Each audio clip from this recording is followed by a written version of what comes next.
প্রশস্ততা কম থাকায় দুর্ঘটনার ঝুঁকি নিয়েই যান চলাচল করছে বুড়িমারি লালমনিরহাট মহাসড়কে। এ নিয়ে বিস্তারিত জানাতে লালমনিরহাট থেকে যুক্ত হচ্ছেন সহকর্মী জামাল বাদশা। বাদশা, রাস্তা সংস্কারের ব্যাপারে কি বলছে সংশ্লিষ্ট কর্তৃপক্ষ? তো আসলে লালমনিরহাট থেকে বুড়িমারি যে মহাসড়কটি রয়েছে, বিগত 17 বছরেও এই মহাসড়কের সংস্কার হলেও প্রশস্তকরণের কিন্তু কোনো উদ্যোগ আমরা দেখিনি। সড়ক ও জনপথ বিভাগের কর্মকর্তাদের সাথে আমরা যোগাযোগ করেছিলাম আজকে। তারা আমাদেরকে যেটি জানিয়েছেন যে সড়ক প্রশস্তকরণের আপাতত কোনো উদ্যোগ নেই, তবে সংস্কারে তাদের দুটি প্রকল্প চলমান রয়েছে এবং দুইটি স্থানে প্রায় 23 কোটি টাকা ব্যয় কিন্তু সংস্কার তারা শুরু করবে শীঘ্রই।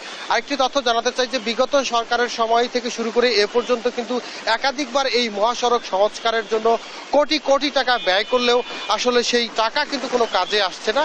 এই প্রশস্ততা কম থাকার কারণে ঝুঁকিপূর্ণ অবস্থায় কিন্তু এই একমাত্র মহাসড়ক দিয়ে অটোরিকশা থেকে শুরু করে ব্যাটারি চালিত অটোরিকশা, ভারী যান চলাচল সবকিছু চলাচল করছে। আরেকটি তথ্য জানাতে চাই যে লালমনিরহাটের যে স্থলবন্দর রয়েছে, দেশের দ্বিতীয় বৃহত্তম স্থলবন্দর বুড়িমারি স্থলবন্দর, সেই স্থলবন্দর থেকেও কিন্তু ভারী যানবাহনগুলো দিনের পর দিন কিন্তু এই একটি মাত্র মহাসড়ক দিয়েই রাজধানী সহ সারা দেশের বিভিন্ন স্থানে যাচ্ছে। এই ক্ষেত্রে কিন্তু এই প্রশস্ততা কম এবং ভারী যানবাহন চলাচল এবং এই দীর্ঘ যে 105 কিলোমিটারের মহাসড়কের যানজট সৃষ্টি হচ্ছে এবং ঝুঁকি নিয়েই সকল ধরনের যানবাহন চলাচল করছে।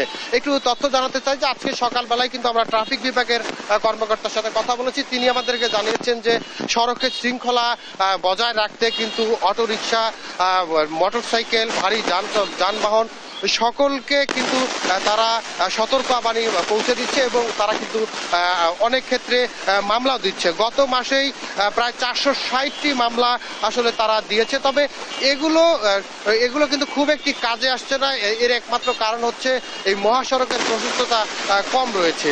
আসলে সাধারণ যে মানুষ রয়েছে, সড়ক সংশ্লিষ্ট মানুষ রয়েছে এবং যানবাহন চলাচলকারী চালক সহ সর্বস্তরের জনগণের যেটি প্রত্যাশা, সেটি হচ্ছে বিগত সরকারের সময় এই রাস্তার প্রশস্তকরণ না হলেও কিন্তু খুব দ্রুতই যাতে এই লালমনিরহাট বুড়িমারি মহাসড়ক প্রশস্তকরণের জন্য কার্যকরী পদক্ষেপ গ্রহণ করা হয়, শুধুমাত্র সংস্কারেই যাতে সীমাবদ্ধ না থাকে। এই ছিল লালমনিরহাটের বুড়িমারি মহাসড়ক নিয়ে সর্বশেষ খবর। তোয়া, আপনাকে ধন্যবাদ। লালমনিরহাট থেকে যুক্ত ছিলেন আমাদের সহকর্মী জামাল বাদশা।